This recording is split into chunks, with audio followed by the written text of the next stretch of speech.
La nostra è un'azienda che lavora in Laguna di Venezia, vicino alla città di Chioggia. Chioggia ha una tradizione antica nel mondo della pesca, dell'allevamento dei molluschi.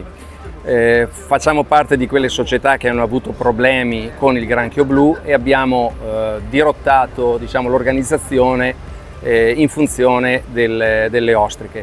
In Italia stiamo producendo un'ostrica di buona qualità che compete con le migliori ostriche francesi, non soltanto, onestamente, non soltanto la nostra azienda, ma le diverse aziende italiane che sono presenti all'Oyster Festival di La Spezia, alla cui organizzazione bisogna assolutamente fare i complimenti, perché hanno creato in qualche anno dal niente un qualcosa di importante e sta richiamando persone. Abbiamo provato personalmente da mezza Italia, se non da tutta Italia, perché questa è una grande soddisfazione per noi di poter fare assaggiare le ostriche, così come gli altri stand, e al contempo merita La Spezia di aver organizzato questa cosa.